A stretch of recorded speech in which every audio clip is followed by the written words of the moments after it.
yung aso. Hello sir, good evening. Ito po yung gusto ko pong ipakita sa inyo.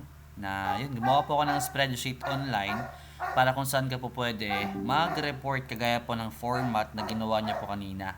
So, bale sir, ito nga po, may number, may date, tapos may particulars, description po yan siya, may sales, ilan yung sales, tapos yung ending inventory. Automatic na po ito siya, naka-formula dito. Sorry, medyo nang mamadali po kasi ako. Kaya medyo nabubulol. So yun, after nun, is dito nga po, may formula na siya. Then dito po, mag-select ka lang po dito ng remittance status. Remitted, not yet, or NA. Pagkatapos nun, kung may bago po kayo, gawin nyo lang po ganito.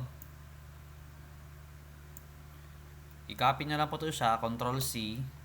Tapos, i-Control V nyo lang po. Then, change nyo lang po yung number. Change nyo lang po yung date. Yan. Sample. 6 tayo ngayon. So, after nun, lagay dito, sample adjustment. Yan. Ito. Lagay nyo lang po dito. Tapos, automatic na po yan siya. Mag-a-adjust. Sample dito po, hindi pa po siya na-remit. Yan. Maliban doon po, yun naman po lahat para mas madali po agad. Tapos, kung kayo may change po kayo dito, mag-note lang po kayo sa side dito. Sample kaya po.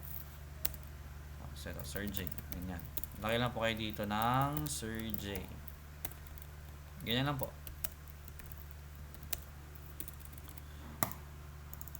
Yan. For example. Yan, sir. And yun lang po sir, gusto ko po yan sa'yo. Yan. Not yet, example NA. Not applicable. Yun lang sir, tapos i-chat ko na lang sir isang concern ko pa. Kasi naano ko po kasi na meron pa lang 10 sets dito. So yung iba hindi pa nare-remit pala. Tapos hindi ko po nakita dito yung kay Ma'am Rosaida. Kay Ma'am Rosaida lang ba?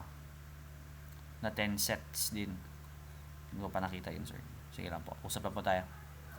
Pa-out na kasi ako, sir. 8 na po. Good night. Thank you po.